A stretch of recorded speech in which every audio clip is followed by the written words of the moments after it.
This lecture is on interest groups, chapter 12.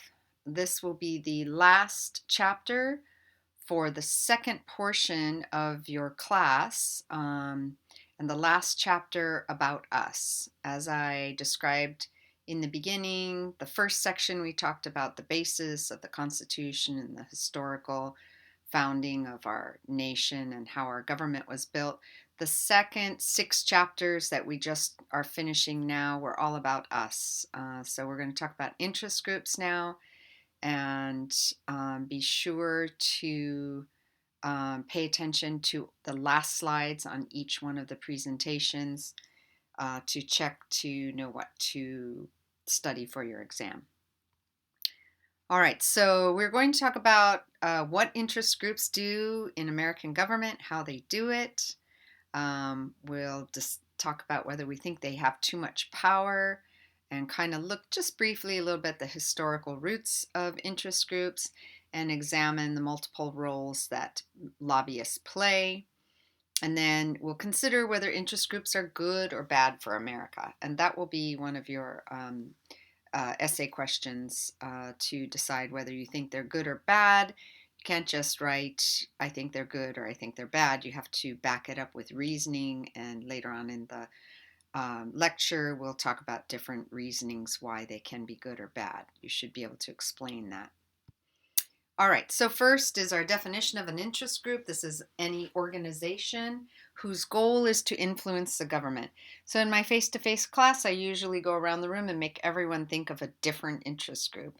Um, Usually you can look in your book because they give you lots of examples, but anything from Girl Scouts or Boy Scouts of America to the Law Association organization, any Chamber of Commerce, the military has interest groups, NRA, PETA, any kind of environmental organizations, oil lobbies, um, any industry, the telecommunications has a you could have Facebook has their own interest group or their own lobbyists.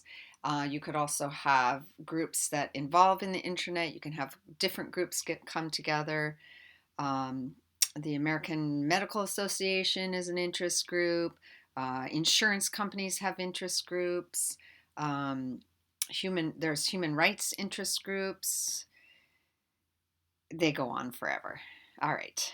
The majority of them, there's a street in Washington, D.C. called K Street, and the majority of them have offices down there, especially the big interests and lobbying firms. You'll often hear in the news people call them special interests, and this is a pejorative term. It's kind of criticizing. It's often used when someone basically is describing a group that whose interests they don't share or whose issue they don't have the same preference on. So, for example, um, I'm more for environmental issues, so I may call the oil industry a special interest. But that's just another word for interest groups, or yes, for interest groups.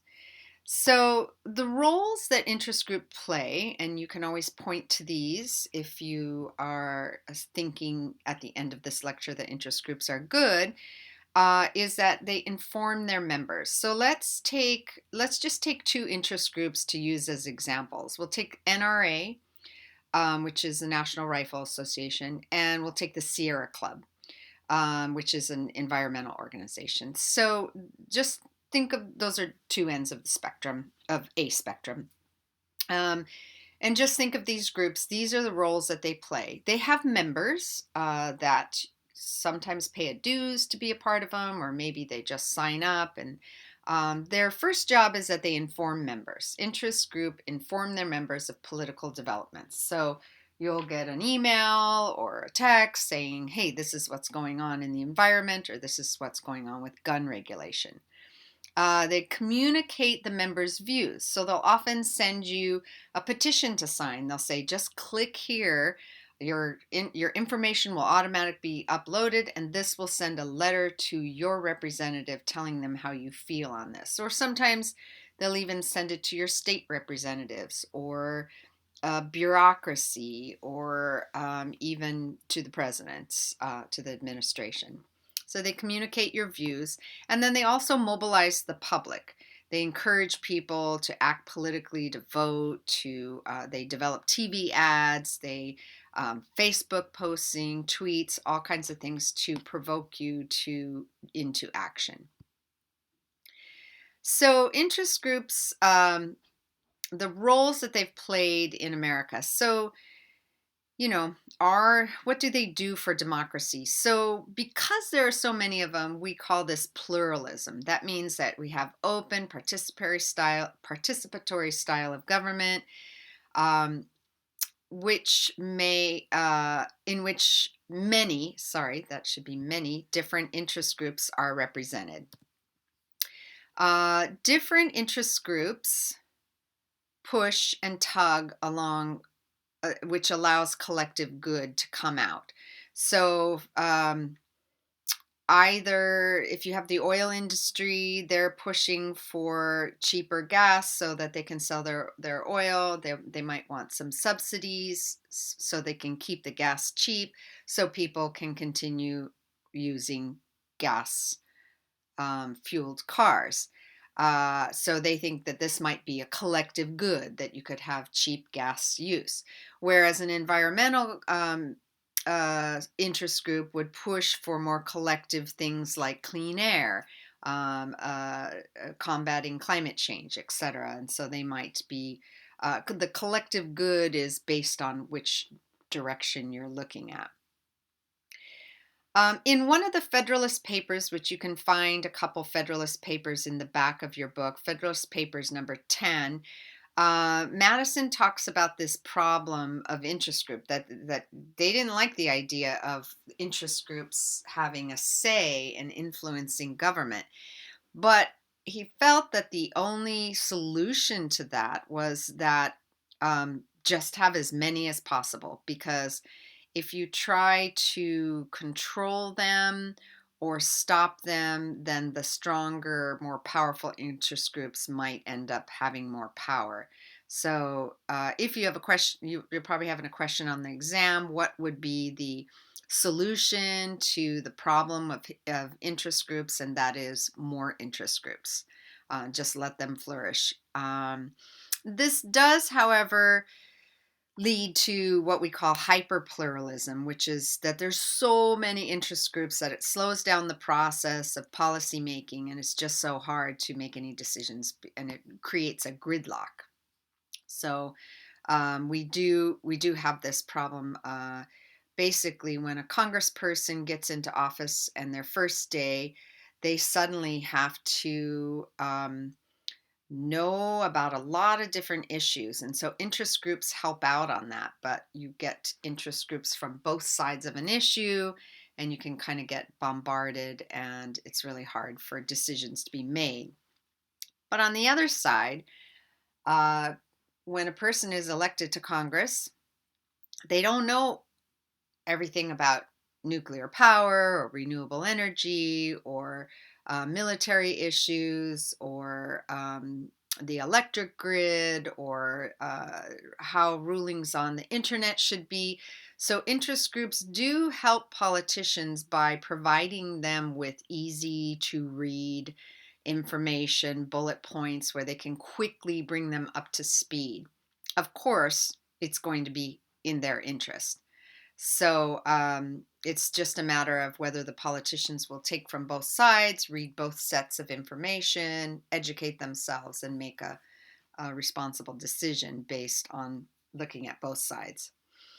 And then we have what we call the power elite theory. And this is the idea that really the power of interest groups lies in just a few groups. A handful of wealthy, influential Americans basically have control over most of the government decisions. So, you can look at all three of these theories, and we're kind of a little bit of all of them. As far as the types of interest groups, there's three: economic, citizen or public interest groups, and then we have intergovernmental and reverse lobbying. This is within the government. We'll talk about each of them. The first is an economic group. These groups' existence are to serve their members' financial interests. So if you have a telecommunications interest group or um, uh, an energy interest group or a medical interest group, their goal is to serve the members' financial interests. So business groups promote their own business. So they usually also have the most amount of money, so they can um, support Congresspersons' campaigns, upcoming campaigns, make promises to support it, and they can provide whatever they need. It does border on what you might call bribery, but that's the way the system is set up. The second type of interest groups is citizens group, and this is for public collective goods. So public interest groups have what they call a free rider, have free riders in it. So for example, if you have an interest group where a lot of people are lobbying the government or they're protesting and signing on because they want cleaner air, and if they are successful, like we were in the 70s when Congress passed the Clean Air Act, everyone is a benefit from the work of these few people that pressured the government. That's called, everyone becomes a free rider. Unless you actually worked on the campaign, you see the benefits of your work, whereas if you're a free rider, you get the benefits of other people's work. If you belong to an interest group, it could be just, like I said, just signing up. You may get some material benefits. Often interest groups, both the Sierra Club and I think NRA, they might give you an incentive to sign up, maybe give you a sticker or a bag or something like that. You also get some expressive benefits where your deeply held beliefs are held by the people that you are working with. So you get to express your feelings towards a certain issue. And then solidarity benefits are where you feel a shared commitment and purpose with the other members of this group. So there are some benefits to belonging to a citizens group. And then the third type of interest group are intergovernmental groups. And this is when one level of government is working to influence another level. So it could be that Congress wants to um, pass a law or make an amendment to a law, and they go to the bureaucracy, which is in the executive branch. They're in the legislative branch, and the bureaucracy is in the executive branch. And they may go and say, hey, we'd like to make some new rules. We know you are the experts because you're the bureaucracy that's involved in taking care of this issue. Can you help us write this new law? So you have two different governmental aid groups working, lobbying the other one. Or it could be the other way around. A bureaucracy is lobbying Congress to make changes in issues that they have to administer. And then you also have what we call reverse lobbying, where some part of a government official influences an interest group. So they might go out to an outside interest group and say, hey, we're writing this law, but, maybe they go to the insurance interest group and they say, we're writing a law, but we want to make sure we write a law that is going to work. Can you help us out? And oftentimes, many of the laws are written by interest groups. They have to be presented by a congressperson, but oftentimes they are done by experts in these interest groups. So, like I said, it would behoove a congressperson to make sure they hear all sides of the story, not just the industry that's going to benefit from it, and make sure that the law is adjusted for that.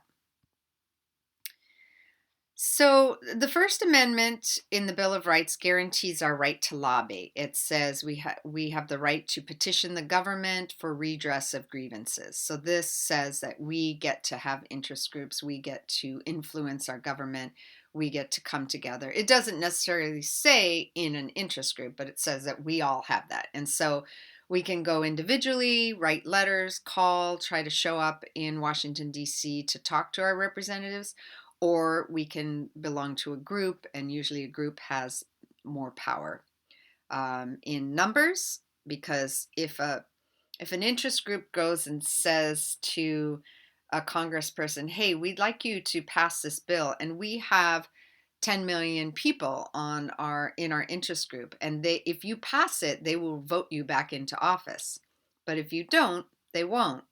That's a pretty strong influence.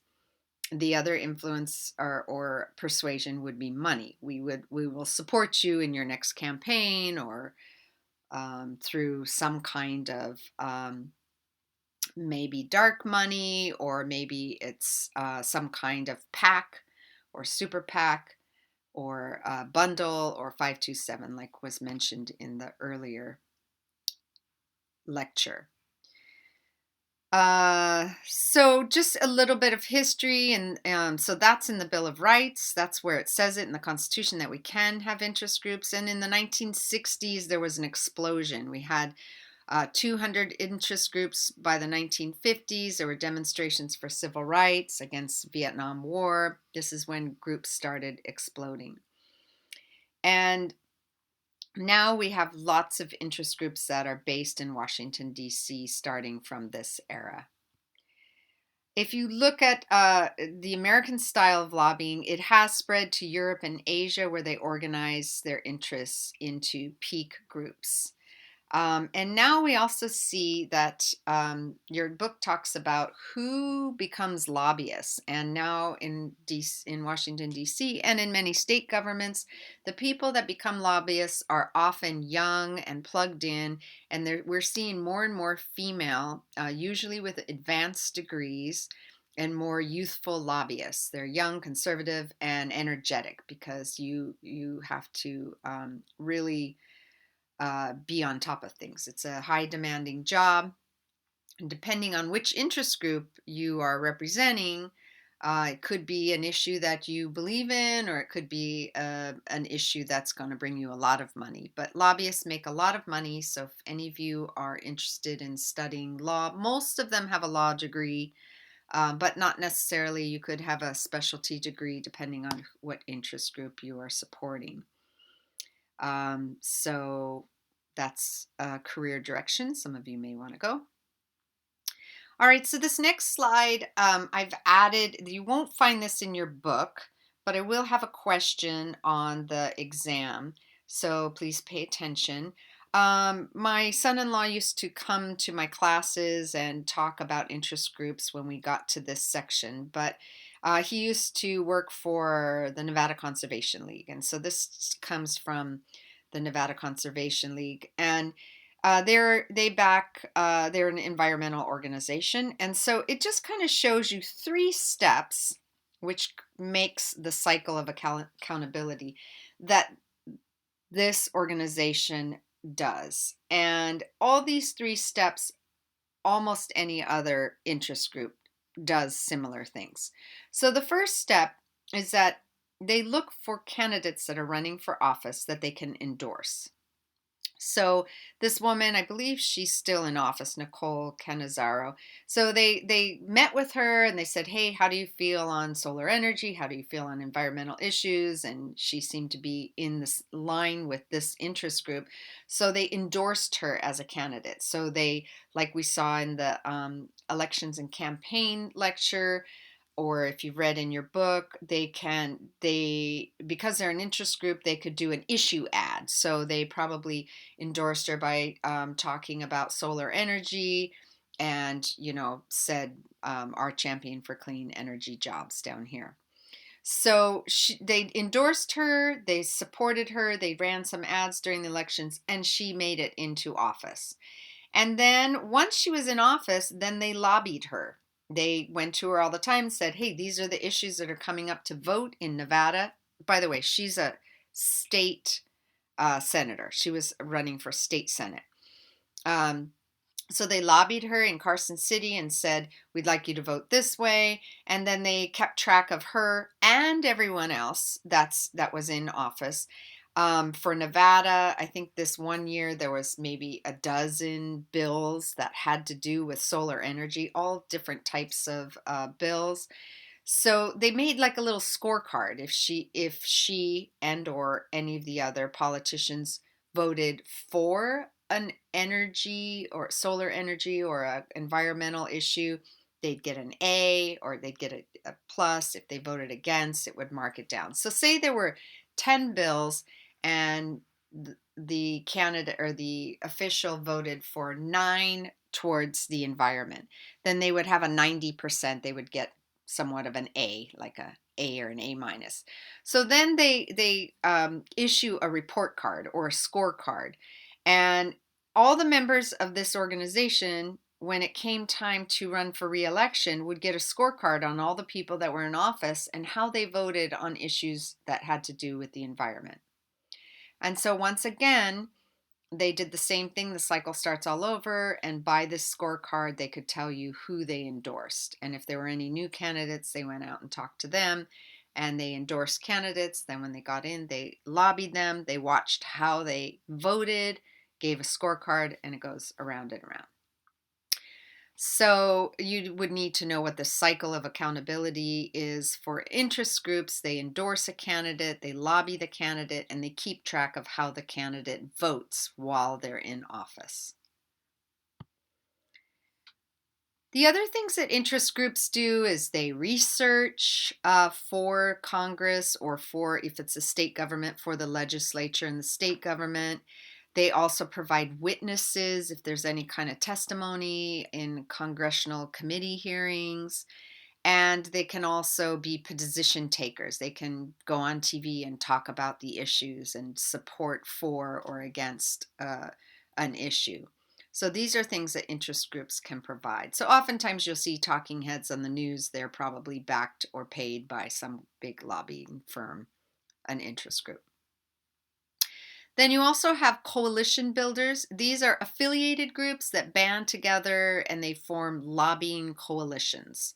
So it allows them to share information and split the labor by contacting lawmakers. So, say for example, Facebook, Google, and Netflix want to contact lawmakers because they want net neutrality to be reinstated. If you've watched the media lecture, you know that net neutrality was just repealed. So now the internet service providers are allowed to start charging not only Google, Netflix, and maybe YouTube, or Google, Facebook, Netflix were the three big ones, but also us. They can start charging us more. So if those three big groups that don't like this repeal of net neutrality, they could form a lobbying coalition, like say their internet platform coalition, and then they could split up the 535 Congress people, and they could say, okay, Facebook, you take this 200, you take 200, and you take 100 and whatever it is. And then that is easier. They can split up the work. So that's an example of a lobbying coalition. The other thing interest groups or lobbyists do, they're social butterflies. They often have to go around and talk to people and gossip, and they have to be on top of things and know what politician is going to vote which way in upcoming votes on different issues. All right, then we have interest groups, two different types of interest groups when they form some kind of action. One of them is a grassroots campaign. So this is an interest group that attracts public support, but it comes from the people. So people start from the ground up. They get together and they say, "Hey, this is a problem, but we need to address it." And so they it's not from a big company, but it's from actual people. And so the best one that I think is a good example is when the American Disabilities Act was passed. Well, I'll just go ahead and let you watch this video. Oh dear. Let's see. I don't think I can make this any bigger, but hopefully you'll be able to see it. Let the shameful wall of exclusion finally come tumbling down. God bless you all.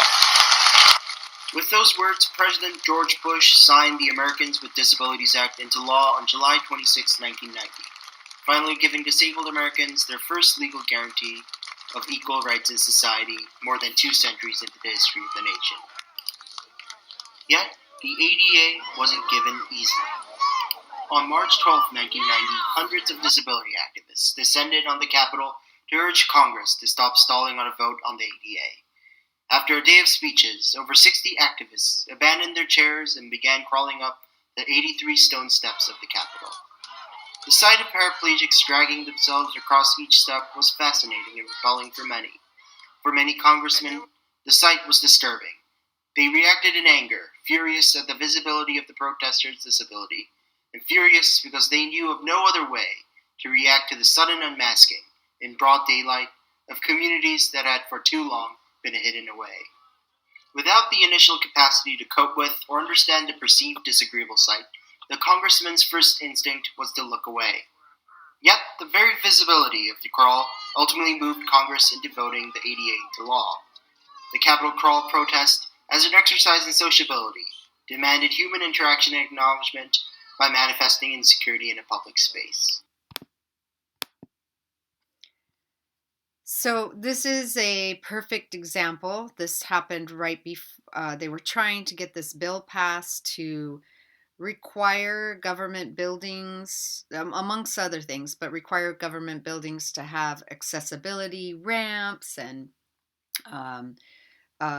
elevators and all kinds of things. And what the Americans Disability Act actually did include was the ability for anyone that needed an accommodation, that worked or went to school in a public building, that had to be a requirement. And Congress was not passing this. And so after this grassroots demonstration from people who were really affected and climbed up the 80-some steps of the Capitol and, called the media and brought the media out, the bill was passed shortly after that. So that was a type of action that an interest group can do from grassroots. Now, we also have this day and age what we call astroturf lobbying, which is kind of a pun on grassroots. Instead of actual grass, it's like fake grass. And this is when an issue looks like it's coming from from grassroots, from people, but when they're really being backed by big money. And so I have this link here. I want to show you a little bit. It's very long, but I'd like to show you the first couple minutes, but please go back and watch the rest on your own interests. In summation, lobbyists play big roles, multiple roles. They're researchers, they can provide witnesses, they can take positions, they're coalition builders, they can be social butterflies, spread gossip, they can be a grassroots campaigner and a concierge. They can get tickets for people, they just try to schmooze the people in government that they're trying to persuade. So if you want to be a lobbyist, there are 3 types of groups you could work for. You could work for a single firm, like if you wanted to be a lobbyist for, say, Facebook, you could work for one employer. Or you could be a trade association lobbyist. You could work for, say, the American Medical Association. Or you could be an independent lobbyist where you are hired by various organizations. Now, obviously, if you were an independent lobbyist, you probably wouldn't be hired by the oil industry and an environmental organization because you would have a conflict of interest there. But you can have your own company and you can take on independent contracts. Your book talks about nonprofits, that they don't lobby as well. And they say to successfully advocate for interest groups, you have to make a case to lawmakers. And so your book kind of complains about nonprofits and says, you're getting beaten up by these big, large firms because you're not lobbying enough. You need to have talented lawyers working for you. You need to, bring cases to court. You need to really step up your game. And nonprofits feel like if they get into that lobbying activity, that it's kind of like dirty work. So, but without it, they are not going to get anything that they need done. So I'm just going to kind of briefly go through these next 4 slides, just so you know there's 2 shapes we're talking about. The first one is a triangle, and the second one is kind of like a rectangle. So just remember those 2. The first one is an iron triangle, and this is the way things used to be. It was a cozy relationship in one issue area. So you usually had an interest group, lobbyists, a congressional staffer or someone from Congress, and the executive branch agencies. And they pretty much look like this. So you had your interest groups, people in bureaucracy and Congress, and they were kind of like a tight-knit group. So once this interest group had contacts in the bureaucracy and in Congress, it was pretty assured that they could get their laws passed. But we have seen a change. Iron triangles have largely given way to a different image and a looser, more open issue networks, which is the triangle phase here. And that's an alliance of a variety of public and private interest groups or private entities. So this is an example in your book about an issue, a telecommunications issue. And if you look carefully at all the different organizations, it could be groups that are social welfare groups, it could be related industries, telecommunications, you have your free market conservatives, you have your high-tech industries. So it just means that there's a lot more voices involved in trying to make a policy, which makes it even harder for politicians. Easier because they're getting all kinds of information from all these groups, but harder because they have to decipher what is the best plan for this issue. All right, so we've talked a little bit about the legislative branch, which is Congress, and the executive branch. And as you can see in the iron triangle here, interest groups can lobby Congress. They can also lobby the executive branch, the president, or any of the bureaucracies that are in the executive branch. But ethically, we wouldn't want to see interest groups approach the judicial branch because the courts are supposed to do what? They're supposed to interpret the law, interpret the Constitution. They're not supposed to be persuaded by anyone, and that's why the Constitution says that the judges are appointed for life. So they never have to be, worry about their next job, so they're not tempted to take bribes. So logistically, let's see.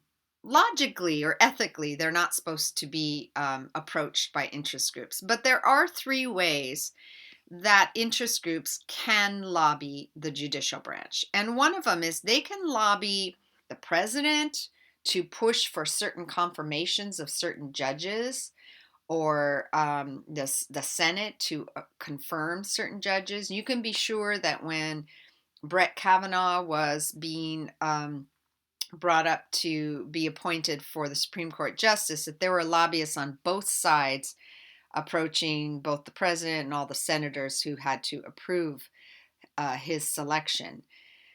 So that's one thing that the interest groups can do. The second is they can bring what's called a amicus curiae, Friends of the Court brief. This is a report that kind of gives the judges, the Supreme Court, they get to read it before they make a ruling on it. So it's a report. Say, for example, something is being brought to the Supreme Court that has to do with changing the laws about fossil fuel. You might have renewable energy companies write an amicus brief in defense of why that should be changed. And then you have an amicus brief, which is a report written by the oil industry. Both of those sides would be given to, in a paper form, would be given to the Supreme Court, and they would read this ahead of time. So these are all written usually by interest groups.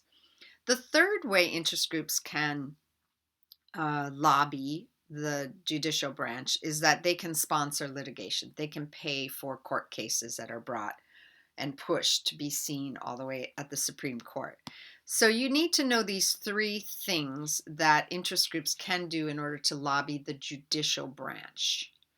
So they're not actually trying to persuade the judges, but they have a voice in the decision-making process by either paying for the court cases, writing the report, or lobbying for or against somebody to be selected to be on the court. So interest groups have a huge amount of power. Approximately $8 billion are spent by interest groups. $8 billion. That's a lot of money. Registered lobbyists report only spending 3.3. There are a lot of in 2017, but there are a lot that go unreported. You can see here in this chart, this shows year to year the trends in spending by registered lobbyists. Sorry, don't have a title there. Let's see. So there has been some regulation against lobbyists, but none until 1946 when they first started. They passed the Regulation and Lobbying Act.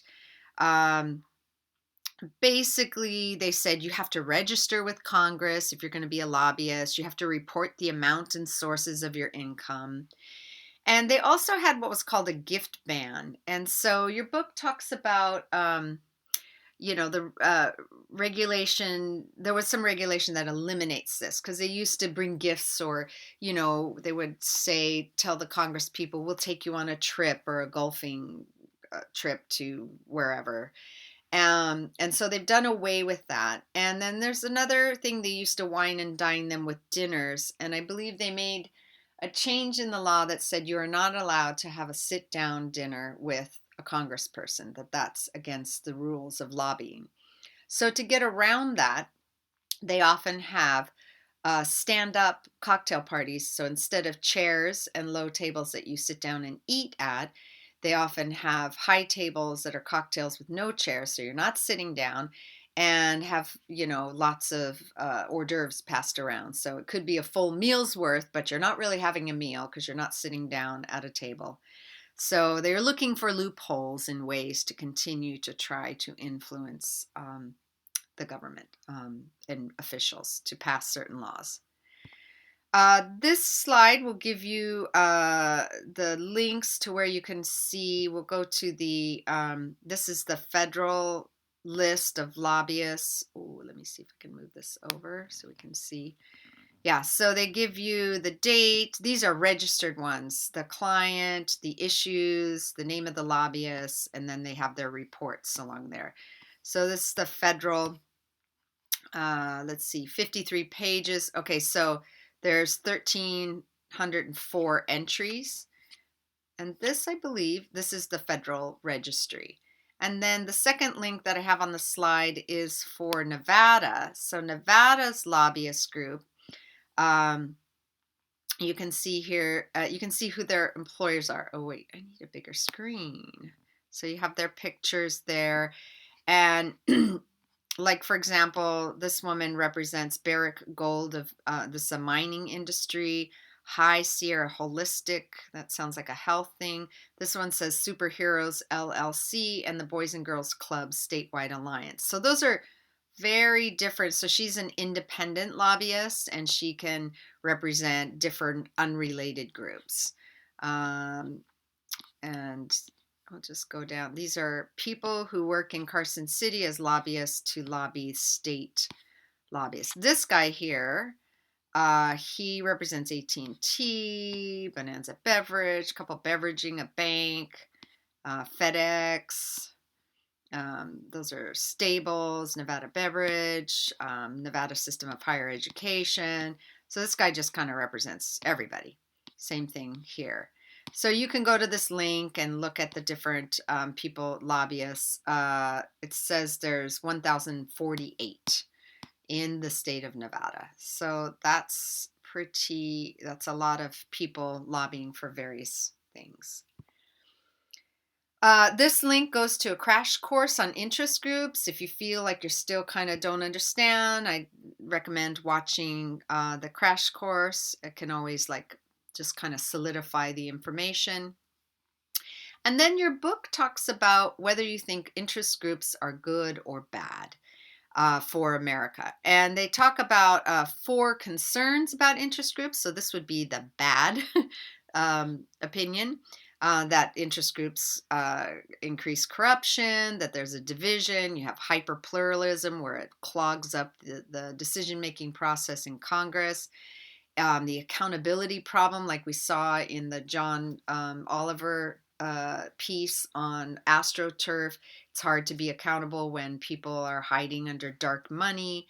Oftentimes restricted access is only to the most powerful and the most richest interest groups. So those are problems with interest groups. But the 4 defenses of interest groups, why it's important, it's more democratic, there's more communication and information passed between people and interest group, it mobilizes and organizing the public, and there is some stability that we have seen. All right, and lastly, just some notes to help you know where to study for your exam, which will be coming up. Please look on Canvas and check with my weekly check-ins to make sure you know when the exam is. I believe it's Sunday and Monday, the 10th and the 11th. So the things you need to pay attention to, please be familiar with the definitions of an interest group, lobbyists, lobbying coalitions, intergovernmental lobbying, and reverse lobbying. Know what did Madison say was the answer to interest group problems in the Federalist Papers. He said, the more the merrier. Just have more groups, because if we try to control it, then the most powerful will take control. You should understand that slide that talks about the cycle of accountability. Most interest groups endorse candidates and then lobby the candidates when they're in session, and then keep a scorecard to help voters know who to vote back into office. You should know the difference between grassroots interest groups and AstroTurf lobbying. How interest groups can lobby the judicial branch. There are 3 ways we just went over. And whether you think interest groups are good or bad. You should just make sure you read that part in the book so that you can answer one of the essay questions on your exam. All right, and again, if you have any questions, please email me, and good luck on your second exam.